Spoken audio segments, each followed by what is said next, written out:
Welcome to the Voice of Louisiana Agriculture podcast, a look at the latest news in Louisiana agriculture. Coming up, we'll have a look at this week's Louisiana Ag News headlines. We'll check out the latest happenings at the state capitol and in Washington, D.C. in our Grassroots Government segment. We'll hear from one of you as we take you to the fields and pastures of the Bayou State and find out the latest in crop and cattle conditions. And we'll look inside the markets with commentary from experts at the Louisiana Farm Bureau Marketing Association. All of this and more coming up on this week's podcast. Now, here's the host of the Voice of Louisiana Agriculture podcast, Carrie Martin. Hello, everyone, and welcome to episode 29 of the Voice of Louisiana Agriculture podcast for Monday, April 1st of 2019. I'm your host, Carrie Martin, and we've got another jam-packed podcast lined up for you today. You know, when I started this podcast almost a year ago, I had the goal of doing a 30-minute podcast. I think the first one was a little over 40 minutes, and so I decided that I was going to work really hard to cut it down to 30 minutes each week.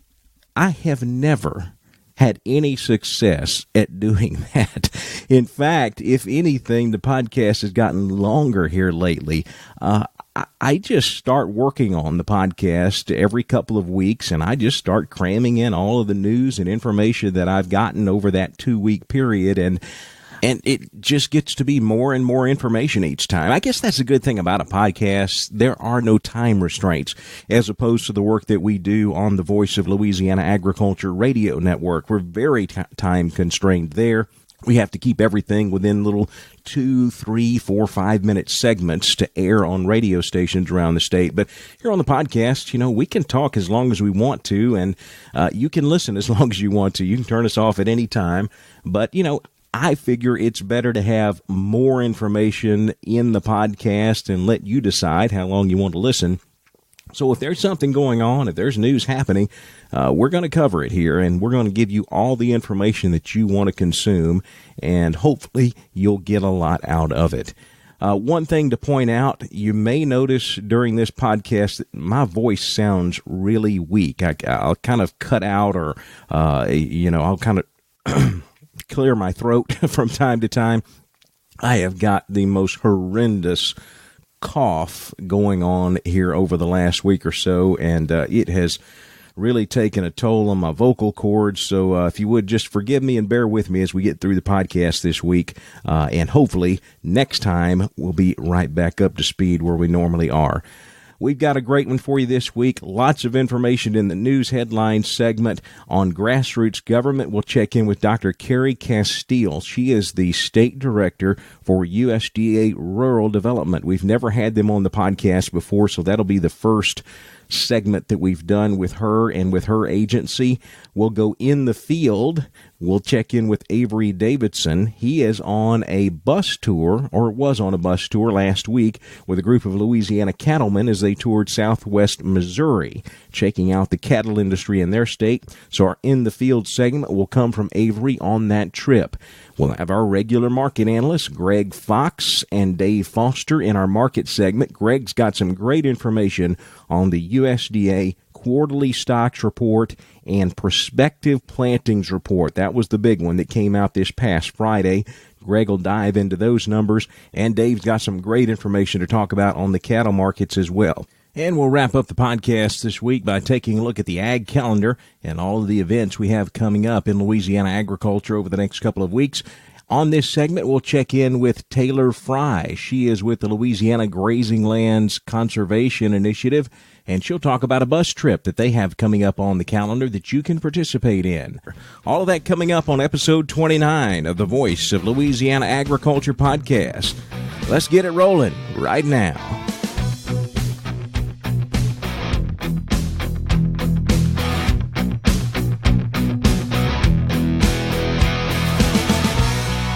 Here's a look at the latest news headlines in Louisiana agriculture on the Voice of Louisiana Agriculture podcast.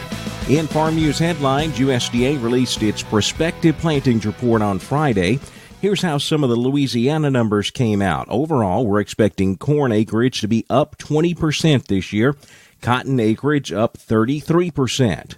Rice and soybean acreage is expected to go down. Rice acreage down 9%, soybean acreage down 16%. Here's a closer look at some of those numbers. Louisiana corn producers intend to plant 550,000 acres, up 20% from the 460,000 planted last year. Cotton acreage expected to go up to 260,000 this year. That's 33% higher than the 195,000 planted last year. Rice acreage estimated at 400,000 acres. That's down 9% from the 440,000 acres planted last year. Now, within that decrease, we're looking at a decrease of long grain acres, 25,000, and a decrease of 15,000 in medium grain acres. Our largest row crop in Louisiana is soybeans, and we're looking at a decrease here in 2019. Soybean producers intend to plant 1.13 million acres in 2019. That's down 16% from the 1.34 million planted last year. No acreage numbers yet on sugar cane for this crop year. The first sugar cane harvested acreage estimate for 2019 will be available in June. So why are we looking at an increase in cotton acreage here in Louisiana? Well, it could be a result of producers planting less soybeans. That's according to Hank Reichley. He is CEO of Staple Cotton. He spoke at the recent Louisiana Cotton and Grain Association annual meeting in Monroe. I would say it's certainly not because of the strength of cotton prices at $73.50, but at the weakness of soybean prices. We're seeing no real alternative, and when soybeans needs to shed a few acres, cotton picks up a little bit of them. That can be a large percentage for cotton because in total acres it's a much smaller crop. And we're definitely seeing that in the Mississippi or in the Mid-South in terms of people switching out of soybeans looking for an alternative. While we're expecting an increase in Louisiana cotton acreage, nationwide, USDA says we're looking at a decrease. Their estimate on Friday was 13.8 million acres of cotton in 2019. That's 2.3% less than 2018. Some Louisiana farmers are lucky enough to get in the field and start planting. Our neighbors to the north got 2 more rains, so they're still wet. That's Dan Turner of Morehouse Parish. He says he's way behind compared to last year. This time last year I was through. And that seems to be the story throughout Louisiana. Bobby Skeen is executive director of the Louisiana Cotton and Grain Association. We're roughly 400,000 acres of corn in the state of Louisiana. We could see some pickup from corn if everybody's able to get it planted where they're coming off of soybeans, maybe into corn and cotton. LSU Ag Center agent Richard Letlow says activity is definitely picking up right now. And it seems like it's all coming at one time, but they seem to handle it well. And again, the sun's out and everybody is back in the field, and it looks like we're going to get it planted this year. And once those corn planters got rolling here in Louisiana, we put the corn crop in the ground in quick haste. 2 weeks ago, USDA released its weekly Louisiana Crop Progress and Condition Report. It showed that 50% of the corn crop was in the ground in 1 week. Yesterday, they released another crop progress and condition report showing 87% of the corn crop is now planted. So just about all of the corn crop is gone in the ground here in the state in about a 2-week window. Rice planting continues to move at a nice pace. We're at 49% planted now, that versus 25% last week, and we're ahead of the 45% 5-year average. Sorghum planting moving quickly as well. 19% of that crop now in the ground, and we've got about 10% of the state's soybean crop now in the ground as well. So we're actually running ahead of pace when it comes to soybean, sorghum, rice, and corn here in the state of Louisiana. That report also contained crop condition ratings for 2 crops that we put in the ground last fall, winter wheat and sugarcane. Of course, we're nearing winter wheat harvest here in just a couple of short months. Right now, we've got none of the crop rated in the excellent category. 40% of our wheat crop is rated good, 46% fair, and 14% poor to very poor. Sugarcane ratings stack up like this: 7% excellent, 39% good, 42% fair, and 12% poor to very poor. A bill that would allow agricultural producers to grow industrial hemp is being proposed for the upcoming legislative session. According to a release from Representative Clay Schickschneider of District 81, the bill would allow farmers in the state to produce hemp. The Louisiana Department of Agriculture and Forestry would be in charge of developing regulations for the production and sale of industrial hemp and its products. Milk labeling could also come up in the upcoming legislative session. Senator Francis Thompson has filed a bill to prohibit non-dairy products from describing themselves as milk. Thompson says the false advertising tricks some into buying the less nutritious dairy alternative, such as almond milk or soy milk. March was Women's History Month, and the American Farm Bureau Federation took the time to highlight women in agriculture, including one Louisiana woman. Michael Clements has more. The American Farm Bureau Federation's Women in Ag Spotlight is recognizing the contributions of women involved in agriculture. As part of Women's History Month, AFBF highlights Denise Emel of Louisiana, who works with the American Farm Bureau Foundation for Agriculture. She started Fast Food Farm, a nonprofit education effort to connect children to the farm in the 1990s. I felt so strong to do this educational forum, to bring those students to the farm, to see it, to be a part of the action of it growing, but also to bring before them through hands-on activities the complex system of that food that we grow to bring it into a finished product. And so at the farm, we do it all there. She says women have a powerful voice when it comes to agriculture. I really think that women have a very powerful voice. Women are the mothers of these children that I am so involved with. And if these children can learn more from us women, I think you have more of that maternal instinct of getting that message out and how important it is that the consumer knows that we are doing everything that we can to best provide the most safe, affordable foods. She encourages women to connect with each other to provide a voice for agriculture. I know the younger women, it's hard. They have young children, and as they're growing up, it's getting more and more involved into their life. So if we can find that little missing link there, I think we could be more successful into involving more women. Michael Clements, Washington. A group of Louisiana cattlemen took a bus tour to southwest Missouri last week to learn more about the cattle industry in that state. Avery Davidson was on that trip, and he filed 3 reports for our regular broadcast on the Voice of Louisiana Agriculture radio network. We're going to share all 3 of those reports with you, starting with this first report he filed from one of the nation's largest livestock auctions, the Joplin Regional Stockyards. Carrie, I am here at the Joplin Regional Stockyard, which is just outside of Joplin, Missouri, one of the stops for the 2019 Louisiana Farm Bureau Livestock Advisory Committee Beef Tour, and it's a very busy day. On Mondays, they can have anywhere from 6,000 to 8,000 head of cattle get sold and bought here, and they draw in cattle from all over the country as far away as New York and the Carolinas. Now, earlier in the day, we went over to Wilmoth Ranch, which is a 5,000-acre ranch running about 1,600 head of cattle, and it was an absolutely amazing stop with great fields. We'll have a whole lot more on This Week in Louisiana Agriculture. I'm Avery Davidson for the Voice of Louisiana Agriculture Radio Network. On the second day of the bus tour, they stopped at the Pennington Seed Company outside of Springfield, Missouri. Avery was there and filed this report. Carrie, quite an interesting start to the second day of touring for the Louisiana Farm Bureau Livestock Advisory Committee Beef Tour through Missouri. We stopped today at Pennington Seed Company. Now, this place on about 60 acres just outside of Springfield, Missouri, runs 80 million pounds of seed, mostly fescue seed, through here. A lot of this ends up at your local box stores, at your Walmarts, at your Lowe's, at your Home Depot, but a lot of this also ends up in ranchers' pastures. They buy seed from their local co-op, and it comes from Pennington Seed Company. A lot of fescue seed is what they run through here. I'm Avery Davidson for the Voice of Louisiana Agriculture Radio Network. Then Avery's final report was filed from the College of the Ozarks.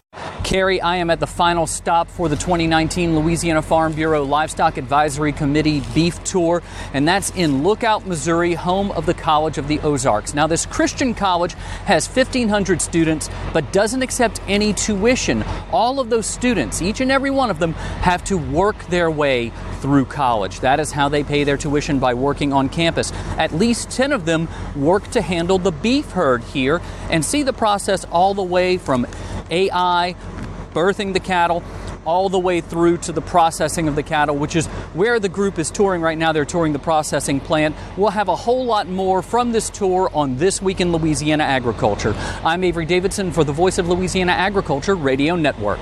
We'll hear more from Avery about that beef tour later in the podcast when he talks with Louisiana cattle producer Marty Wooldridge on our In the Field segment. As we mentioned earlier in the podcast, there is a lot of optimism floating around these days for at least 2 crops here in Louisiana. We're looking at increased acreage for both corn and cotton. Don Molino has more on that story.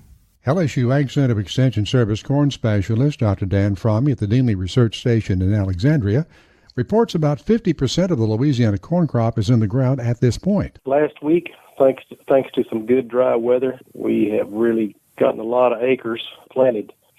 The significant part of that is in Louisiana, depending on the location of the state, if we can get most of our corn planted prior to April 1st, we stand opportunity to have some good yields at the end of the season. Normally when we have to plant corn as we get into April, based on some tests that we've done, we can lose anywhere from a half a bushel to 1 bushel a day as we get into planting corn in April. So, very glad, as we all know, if we've been involved in agriculture in Louisiana, we had a wet fall and a very wet winter, and we're very fortunate to have, received some dry weather for the last 1 or 2 weeks.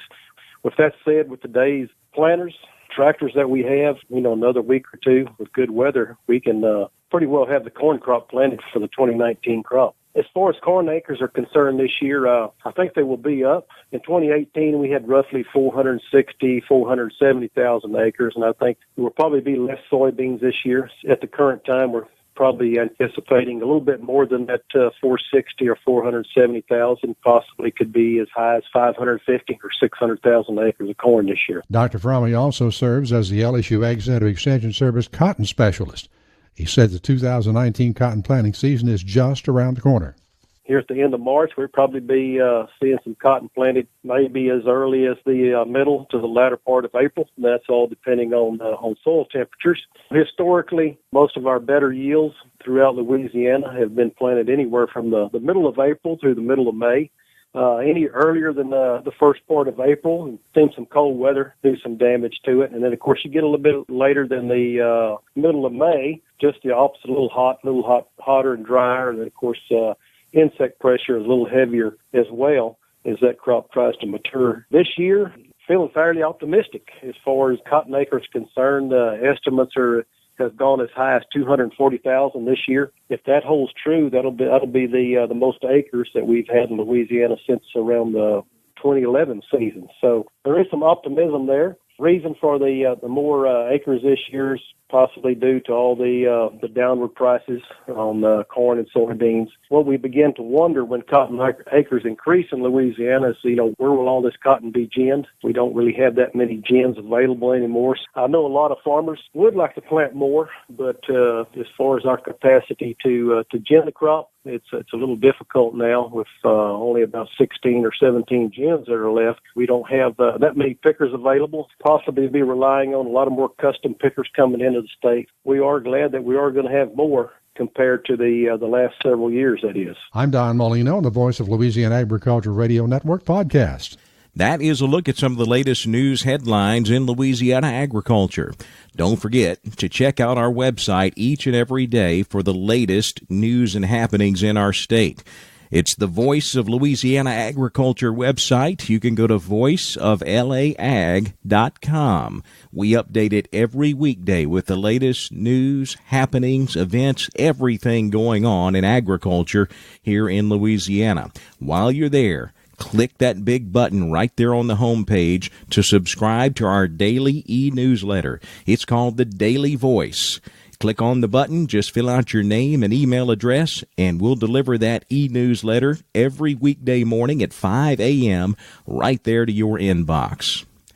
Coming up next, it's time for Grassroots Government. We'll check in with the government agency that we haven't had on the podcast before, USDA Rural Development here in Louisiana. Dr. Carrie Castille is State Director for USDA Rural Development, and we'll check in with her next on the Voice of Louisiana Agriculture podcast.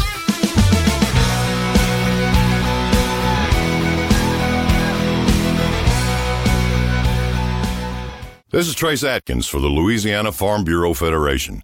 Farm Bureau has been working for Louisiana's farmers and ranchers since 1922, and that work continues today. If you're a farmer or rancher, Farm Bureau wants you to join and be a part of their family. Farm Bureau knows you're busy running your operation, so while you're at work on your farm or ranch, Farm Bureau is watching out for your interests. So join today. The Louisiana Farm Bureau Federation, the voice of Louisiana agriculture.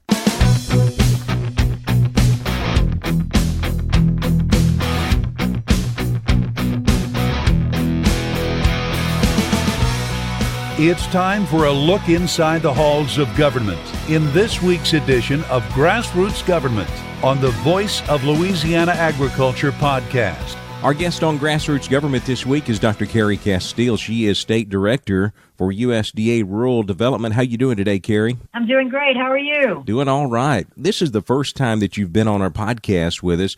If you would, give our listeners some background on yourself. You have been very involved in Louisiana agriculture over the last several years. Tell our listeners some of your involvement and your experience in our state's agricultural industry. Sure. So first and foremost, it's great to have the opportunity to speak with you and the listeners. And to me, agriculture has always been something near and dear to my heart. In fact, I've worked probably 20 plus years in Louisiana agriculture, and I've done some national agricultural work as well. So you may remember me early on. I got my career started with the Louisiana Cooperative Extension Service and doing some work there, looking at some of the environmental issues and environmental regulations impacting our ag producers. Helped to implement the Louisiana Master Farmer Program, which is still being implemented today, in which we certify our ag producers that are meeting the state conservation standards. And then after that, I was the associate commissioner with Commissioner Mike Strain. Did a lot of policy work there.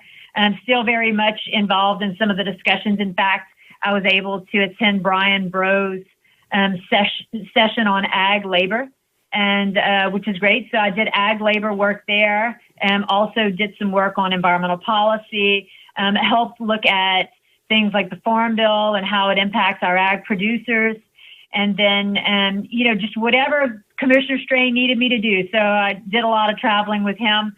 Met a lot of your listeners at a lot of things, the Chicken Festival and all these other great things that I had an opportunity to visit. And then in addition to that, was able to work for USA Rice, did some work there and looking at state and federal policies, as well as the National Association of State Departments of Agriculture. So I had an opportunity to work with every commissioner, secretary, and director of agriculture across the U.S. So all very, very interesting and wonderful jobs. And then now currently as a state director for USDA Rural Development. And so glad that my path continues to allow me to work with our Louisiana ag producers, our agribusinesses, and our rural communities. Well, tell us about USDA Rural Development. What does the agency do, and how does it affect Louisiana agriculture? Sure. So we love to say that we can build a town from the ground, and sometimes even underneath the ground. So Rural Development is an agency that helps to look for opportunities in which we can build rural prosperity in our communities. So we know that a lot of our small towns and our rural communities were built from agricultural production. We have a lot of agribusinesses there. We do things from single-family housing and helping to provide rural housing to our smaller communities. multifamily housing, and one of the programs that we have there in our multifamily housing programs are farm labor housing, in which we provide assistance to producers and nonprofits to go in and provide farm labor housing, both on farm and off farm. We also have our business and industry guaranteed loan program. So, for example, we worked with the Vidalia Denim Mill there and provided $25 million in financing for that facility there at what was once the old Fruit of the Loom factory. We've also done work with crawfish processors. We've done work with rural energy, things like converting old diesel pumps over to electric. So that's our rural business programs. And then we also do things like community facilities and helping our municipalities, if it's a town hall or if it's services like police, fire, those types of things. And then most recently, we financed projects in Louisiana, about $100 million of water infrastructure projects to be able to help to assist our communities with some of the older water systems that aren't meeting standards. So we do a lot of great things, diverse programs, a lot of great things, but still connected to agriculture. I know that developing rural broadband is another issue that you work with very closely, and with farmers having so much technology and so many technological advances at their fingertips right now, having broadband in rural areas is a very, very important issue. And you're hosting a broadband roundtable coming up next week. Tell me about that and how producers may benefit from that. And I totally agree with what's going on with our producers and our agribusinesses relying a lot more on technology. If it's yield monitors or if it's precision agriculture, or if it's things like drone technology, we feel the need to be able to continue to work with the ag industries, either privately or as well as with the communities, to make sure that they have the connectivity in order to use those types of technologies. So it's absolutely critical. You know, you take that a step further and you start looking at the community colleges, and you look at the schools that are located in our rural communities and relying on connectivity. Take students, for example. They're out there learning in these rural schools, and they have homework, and they need connectivity in order to be able to use the technologies and the software applications that they have access to at school. So, I can think of a number of different things, but as we look at agricultural production, you can see the need, and it's absolutely, again, let me understate how imperative it is to make sure that when our producers are out there producing crops and harvesting, using the harvesting technologies and tools that they use, to have that connectivity. So what we're looking at is a number of different programs. We actually have 5 different programs, but the overall goal is to finance modern broadband and telecommunications infrastructure. I think of it as back in the day, we looked at making sure that we had rural electrification and every community had access to rural electrification. And then it moved over to telecommunications. And then now broadband, I believe, is the rural utility of the day that we're looking at to make sure that we're allowing those opportunities in our rural communities. So it's really an infrastructure. It's the need for infrastructure in our rural communities via water, via roads and bridges, or rural broadband. So we do have 5 programs. One is considered our Reconnect program. It provides grants, loans, and loan grant combinations for telecommunications service providers, co-ops, tribal entities, and municipalities to facilitate broadband deployment in the underserved rural areas. Now, let me remind you, this program in particular, when we talk about rural communities and what constitutes a rural community, we have different population limits for a lot of our programs, but in particular for rural broadband, we're looking at communities of 20,000 or less. Then the other program that we have the Rural Broadband Access Loan and Loan Guarantee Program. And it's basically, it allows eligible entities to come in and construct, improve, or even acquire facilities and equipment to be able to help with the implementation of rural broadband. And then we have Community Connect, which is more of a community-based broadband grant that provides grants that deliver broadband to rural communities that lack high-speed internet. And then one of my favorite ones that we're looking at is our distance learning and telemedicine. I had an opportunity to work with one of our rural hospitals to see how we can meet patient needs through technology and things like telemedicine.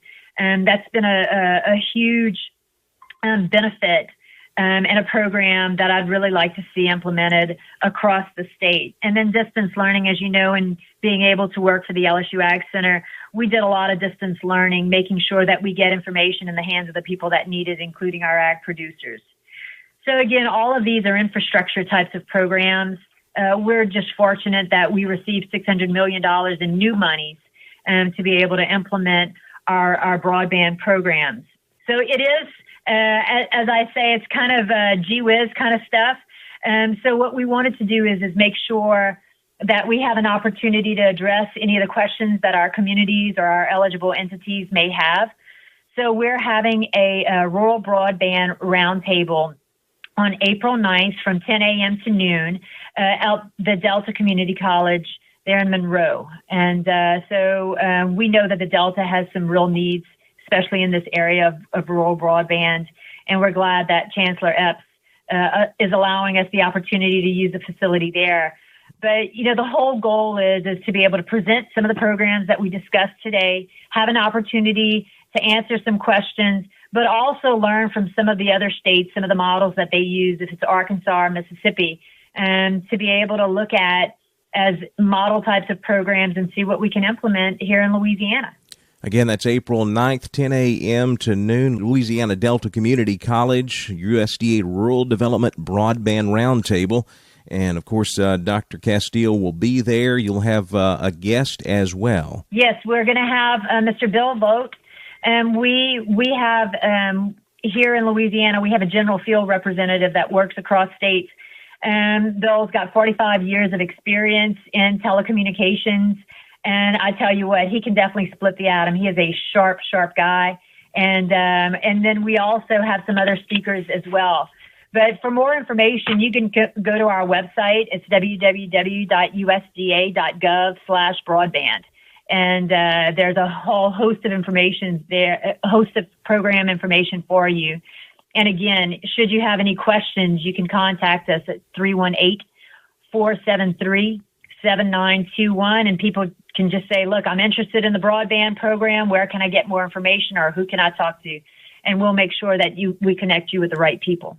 Louisiana State Director of USDA Rural Development, Dr. Carrie Castille. Carrie, thanks so much for your time today. Thank you. Appreciate it. Glad to be on.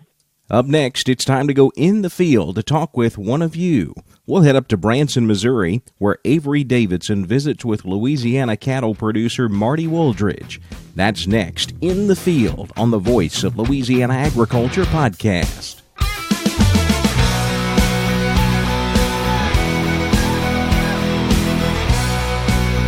What comes out of the ground creates energy and has been a major contributor to Louisiana's economy for over 2 centuries? No, it's not oil. It's sugar. Sugar cane, sweet sugar cane. Ever since the Jesuits began cultivating sugar in colonial Louisiana, this sweet crop has had a major impact on our economic well-being. Each year, our sugarcane industry creates an economic boon of nearly $3 billion for the Bayou State. This vital business engine supports fuel and fertilizer distributors, tractor and automotive dealerships, supermarkets, and more than 15,000 Louisiana jobs. The sugar industry also benefits research universities and schools, banks, and insurance agencies. Sugarcane, sweet sugarcane. The Louisiana sugarcane industry, helping empower the people of Louisiana for more than 220 years. Louisiana Sugar, making life sweeter, naturally.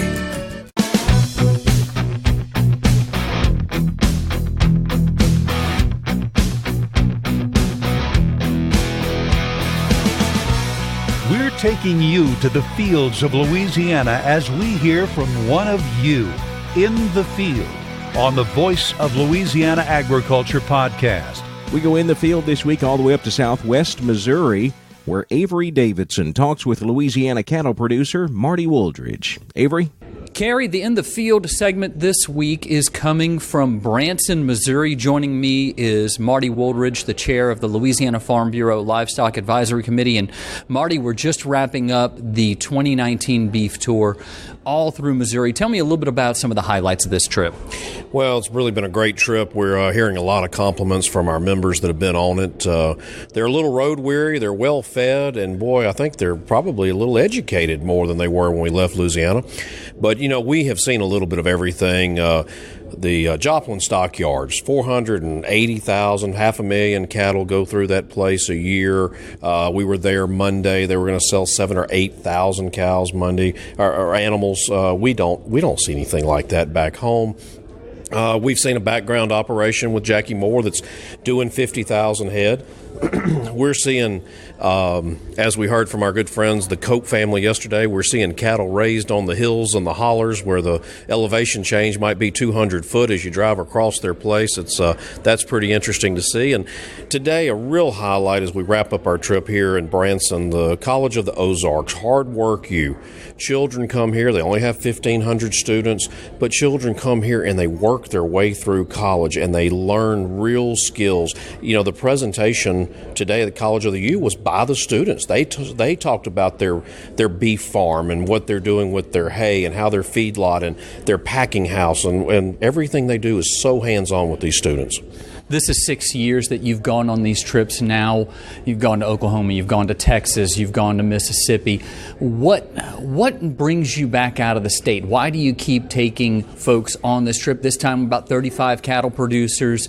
So a lot of education coming back to the state from something like this. Well, it's all about education and looking for new ideas for these people to keep the industry viable. Our quest as Farm Bureau and us as leadership in the Farm Bureau, and that's one thing we're definitely seeing here in Missouri, so much progressiveness and making sure that the next generation, that there's going to be a cattle industry for the next generation. You know, one of the biggest things we have to remember, though, about our state of Louisiana, the cattle leave. Unless it's a replacement heifer, let's say, that stays back to go back in those herds, our steer calves, our feeder calves, our cull cows are going to go to Texas, Oklahoma. They're headed off to feedlots. They're headed out to packing places. So, you know, it's kind of part of the whole system, and they need to see that. People need to, they've heard about where their cattle go. They've heard about where some of their bulls are coming from. We're all part of it, state to state. We're the border of the state doesn't mean anything in the cattle industry. Well, you talked about borders not meaning much, but what is common are the people. And here in Missouri, you don't see a whole lot of row crops. You see a lot of cattle. So tell me a little bit about what it's like being a cattleman in a place that is almost strictly cattle country. Well, for some of us cattlemen, it's kind of like going to Disney, I guess. You know, it really is an amazing and exciting thing to come into in the southwest corner of the state of Missouri. I believe there's 400 to 500,000 head of cattle. That's how many is in the whole state of Louisiana. So that little corner of the state, there was one county that had 50,000, 60,000 cattle. They only had 4,000 people in the county. It's great to see an area that is all about cattle. If you really are interested in cattle, come here, see how they do it. They live it, they breathe. This is how they make their living. This is what supports these communities. Is the cattle industry. I was speaking to David Cope with MSU, Missouri State, and he was telling me that 40% of the economy in Missouri, in the entire state of Missouri, comes from agriculture and specifically the cattle industry. Obviously, that makes it not just part of the economy, but part of the culture here. Oh, it's definitely part of the culture.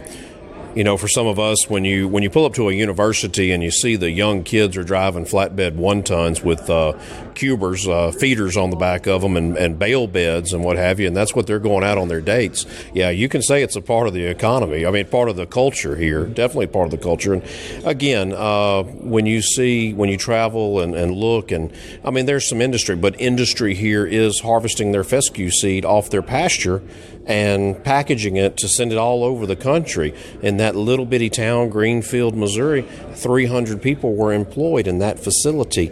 And through that facility, we've got ranchers that are able to cut their fescue seed and put $100 to $300 in their pocket worth of seed per acre every year. That's a big benefit. And what's neat about that is consumers see that as well when they go to the big box stores and buy the Pennington seed. And that's coming right out of Missouri. Right. So I've got to ask you now, what's next? Where are you going to go next? Well, there has been a lot tossed around on the bus. A lot of ideas are being tossed around about what the future of our committee and what we want to do.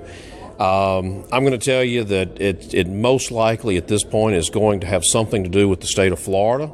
Will it be North Florida? Will it be South Florida? Will we encompass a little bit of Alabama and Georgia? We just might. Well, we're looking forward to it. Thank you very much, Marty Wooldridge, for joining us on the Voice of Louisiana Agriculture podcast. Carrie, back to you. USDA released its big prospective plantings report this past Friday, as well as a quarterly stocks report. And both of those reports had very negative effects on the markets. We'll check in with Greg Fox to get his analysis of those reports. And Dave Foster takes a look at the cattle market coming up as we look at the markets next on the Voice of Louisiana Agriculture podcast.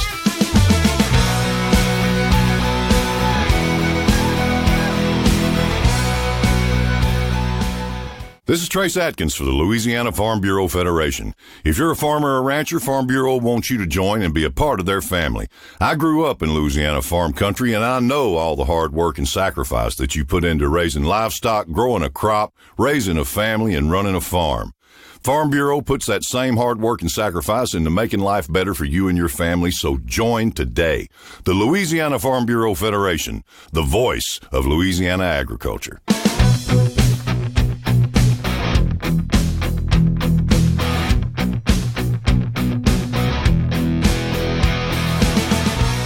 Now let's look at the markets with insight from the experts at the Louisiana Farm Bureau Marketing Association on the Voice of Louisiana Agriculture podcast. And to talk about the markets, we check in with Greg Fox. He's a grain marketing specialist with the Louisiana Farm Bureau Marketing Association.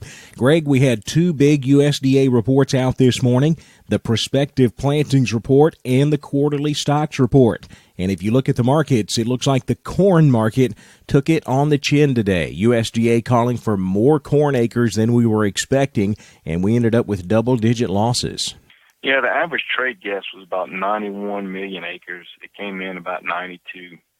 So, about 1.5 million total is what the increase was in the corn acres. So that was kind of a big jump. And then you look at the quarterly stocks for corn, and it was up about 500 million bushels. So those numbers together really took the wind out of the corn market. That's a huge stocks number for corn. That's about $2 billion over the next 2 years. So this year and probably into next year. So that's huge for corn. That's way more than I think they were really anticipating. Average trade guess for stocks was 8.3. So not quite what the corn growers wanted to see. And then, of course, higher acres right now establishes, more production on top of that. Obviously, some of that corn is not going to be planted because of the flooding, but corn was the big brunt of the market today.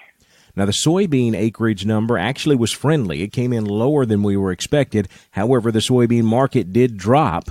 What caused that? I think soybeans trading lower was just a result of corn being down double digits. Yeah, bean numbers, 86.1. We came with the average trade guess, and we came in at 84.6. So actually, that's good to see. We need to see some bean acres cut back a little bit. I think that's going to help growers overall. The stocks weren't too far off. I think like 330 million increase, give or take. It was 2.6 was the average guess, and it came in at 2.7. So I think they did a better job on getting a handle on what soybeans were as far as for stocks and what's out there than they did the corn. When the report first hit, beans dropped a little bit, and then they came back to kind of even to down one pretty much most of the day. And right towards the end of the trading session, we saw them trade down to the nickel close, and then corn down into the 17, 16 cent close. So I think beans just got piled on simply because corn was down so hard. Well, Greg, I want to ask you real quick about what you're hearing that's going on out in the country right now with some of your customers. I know that we are running full speed getting our corn crop in the ground. What's the feedback you're hearing from farmers out in Louisiana? Getting a lot planted, getting a lot of ground worked and ready to go for beans. When it's time to plant beans, I had a few folks tell me they could use a little bit of rain, actually, after all the land's been turned. Corn planted, a little bit of rice getting planted, they could use a little bit of moisture on top of some of that to help get it up out of the ground. So surprising after all the weather that we've seen to hear that. But so far positive, more than half the corn by now was in the ground. We should see a pretty good update on that Monday when that report comes out from USDA, the planting progress report comes out. But just excited they get back in the field, and pretty much everybody plans to plant just about what they planted last year for corn and beans, minus some rotation areas. But everybody overall was just excited to get back to work. Greg Fox with the Louisiana Farm Bureau Marketing Association. Thanks, Greg. Yes, sir. Thank you. And now to talk about the cattle markets, we check in with Dave Foster, CEO of Cattle Producers of Louisiana. You doing all right today, Dave? Doing fine. That sun is shining, and I am too. Nothing wrong with that. Well, let's see if this cattle market is shining. I know that we always keep an eye on the Louisiana Livestock Auction reports. I wanted to see what you've seen in those reports lately and how the cattle market is looking here in Louisiana. Well, our markets have been good, especially for our calves, our lighter weight calves, to go on some kind of a grass program, graze out wheat program.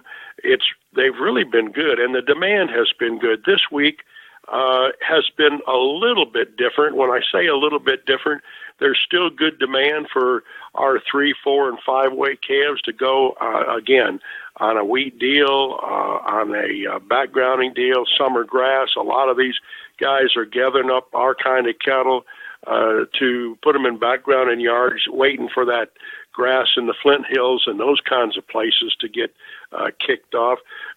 This week, a couple of things that I noticed. Our cow market kind of slipped back a little bit.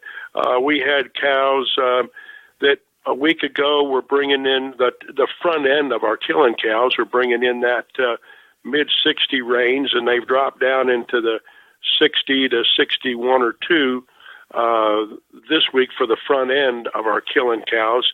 I've called around to try to figure out why all of a sudden that had happened, and some of these folks have been telling me because of all that weather that they've had up in the Midwest and the northern states, a lot of these guys have lost a world of calves, and through flood, through the snow, whatever, and they're not going to carry that cow open all that long time, so they're moving these open cows to the market.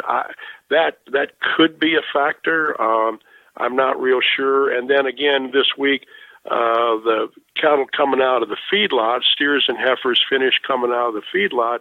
My gosh, we're $3 lower than they were a week ago. And the big question I have is why? There's nothing that says that this should be done. The carcass weights are down. Numbers coming out of the feedlot are not as plentiful as they were.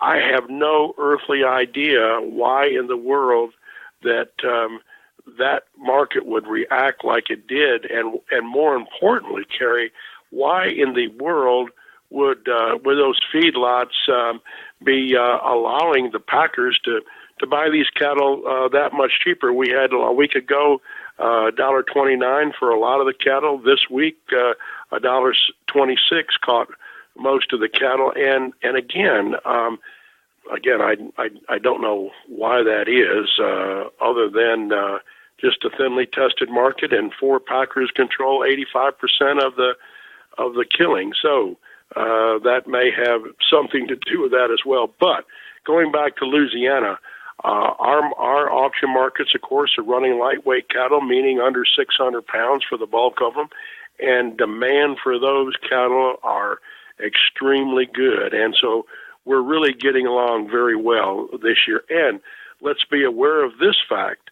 Our fall calves haven't started coming to market yet. Certainly our spring-born calves will not be coming to the market during this time. So what do we have on the marketplace? We have all these ins and outs, some of this, some of that, long type yearlings, short type yearlings. So it's kind of a mixed match. And to see these prices like they are, we're in pretty good shape. Well, Dave, let's look forward into this year. You mentioned those spring calves and fall calves coming onto the market. When we look at what the cattle market may do for us this year, we actually have a fairly unique opportunity coming up here in Louisiana to get a peek into the future in the form of Superior Livestock's Gulf Coast Classic sale. Tell me a little about that sale and how our Louisiana cattle producers can use that to see what the market may look like in the coming months. That's right, Carrie. This year, that sale is April 4th and the 5th, and it's hosted in Natchitoches, Louisiana. This is the third year that they moved the site to Louisiana, which is a great thing. And I talked with Rayburn Smith, one of the biggest video reps here in Louisiana, and he said there's going to be 200 loads of Louisiana cattle on the market. And the Louisiana calves, these are calves now, mixed steers and heifers, or straight loads of steers, a straight load of heifer. Calves will sell on Friday. However, on the Thursday sale, on the 4th, they will have ryegrass cattle, cattle weighing in that 7 and 8 weights. So we're going to have cattle at, again, ryegrass cattle coming out that'll weigh in the 700 to 800 pound range. We're going to have calves are going to be for current delivery, April delivery. They're also going to be deliveries out front in June and July, August and September. And so anybody that has either spring-born calves or fall-born calves, I think this would be a great barometer, a great test to kind of get a fix on what's happening and what's going on.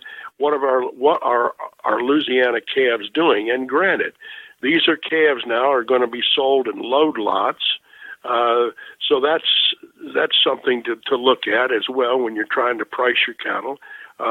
And these are also cattle that have had, most of them's got all the bells and whistles. Some of them are weaned. They've got good genetics to them. They've got a health program.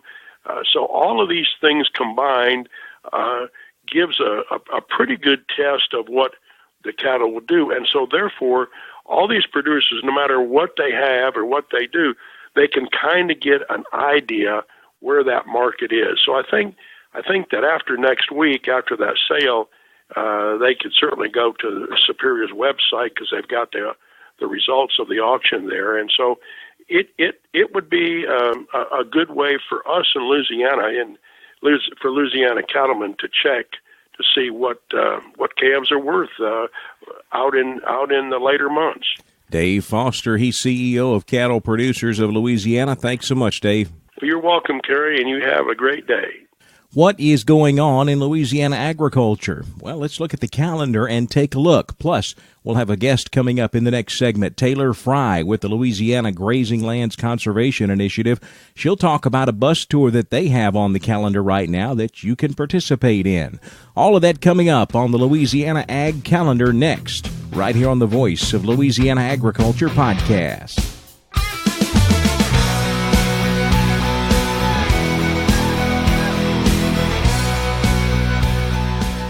This is Trace Atkins for the Louisiana Farm Bureau Federation. Louisiana farmers and ranchers dedicate their lives to producing the food we eat and the clothes we wear. Agriculture touches all of us every time we sit down at the table. So support Louisiana agriculture by joining Farm Bureau. And you don't have to be a farmer to join. If you're already a member, we thank you. Your membership supports farmers and ranchers right here in your local community. The Louisiana Farm Bureau Federation, the voice of Louisiana agriculture.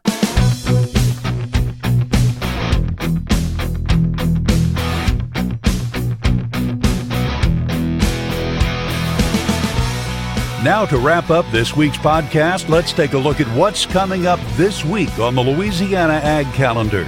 On the Louisiana Ag Calendar, we have a bus tour coming up that you may be interested in participating in. It's the Louisiana Grazing Lands Conservation Initiative bus tour. April 23rd is when it kicks off, and they're headed up to Oklahoma. To talk more about that, here's Avery Davidson. Thanks, Carrie. Joining me now on the podcast is Taylor Frey. She is the coordinator for the Louisiana Grazing Lands Conservation Initiative. Taylor, thank you for joining us on the podcast. Thank you all for having me. Tell me a little bit about what is the Louisiana Grazing Lands Conservation Initiative? Our main objective is to promote the use of conservation stewardship practiced on Louisiana's 3 million acres of grazing lands. So how do you do that? What are some of the events that you guys have, and what is the end goal? What do you hope? What do your members hope for? So a way that we do outreach is we host seminars and workshops and bus tours to pull people in and educate them at these events. Well, you also have a bus tour coming up. Tell me a little bit about that, because I've done that for a number of years now, and this one's going someplace I know of, I've been to, and it's a really interesting place. Yes. So this is our third year hosting a bus tour. We will be visiting the Noble Foundation in Ardmore, Oklahoma, and we're also going to be going to 4 other farms in the area that the Noble Foundation mentors and teaches them their knowledge. I know when I went to the Noble Foundation for the first time, this was back on the Calf to Carcass tour with Dr. Tim Page from the LSU Ag Center, and it was just interesting to see all that they do as far as the grazing research, especially involving like love grass. Tell me a little bit about what you're hoping to see, since this will be your first time. So a lot of people in Louisiana, they are interested in grass-fed, grass-finished, forage-based operations. It's a way that farmers are farming or ranching because it requires low inputs, and they're able to get their money back if they focus on building their soil health. And so I really think that the Noble Foundation does a lot of research on that, and so farmers in Louisiana can benefit greatly from going on this tour because, that's what they're going to see. So if I want to get involved, the bus tour, where do I need to go to get in touch with the LGLCI? So whoever's interested can visit louisianaglci.org, and they can click the registration tab, read all the information. They can register and pay online. Thank you so much, Taylor Frey with the Louisiana Grazing Lands Conservation Initiative. Thank you for joining us on the Voice of Louisiana Agriculture podcast. Thank you. Again, that bus tour, April 23rd. If you're interested in going, check out their website, louisianaglci.org. That's louisianaglci.org. Now looking at some other events coming up on the Louisiana Ag Calendar. This Thursday and Friday, that is April 4th and 5th, in Natchitoches, Louisiana, it's the big Superior Livestock Gulf Coast Classic Sale. Now, you heard us talk about that earlier in the marketing segment with Dave Foster. That big sale is happening. They're going to sell over 50,000 head of cattle. Several thousand of those will be Louisiana cattle. Again, that's happening in Natchitoches this Thursday and Friday, April the 4th and 5th. Coming up on Friday, April the 5th, it's the Florida Parishes Forestry Forum. That will be held in Hammond.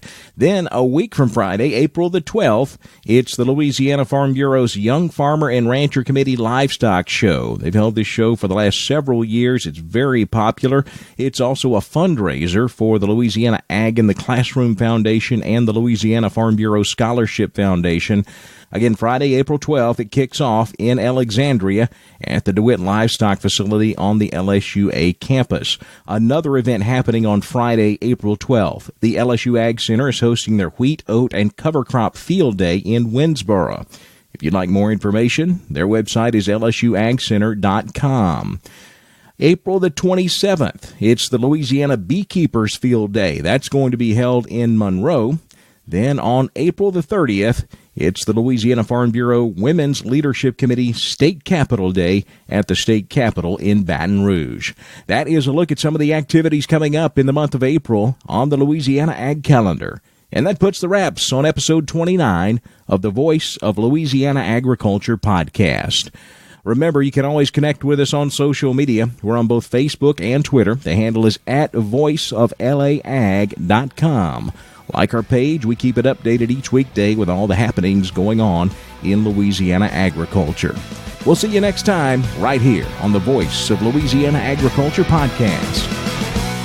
Thanks for listening to the Voice of Louisiana Agriculture podcast. This podcast is produced by Carrie Martin and the Louisiana Farm Bureau Federation. For more information, be sure to check out our website, voiceoflouisianaagriculture.org and lafarmbureau.org.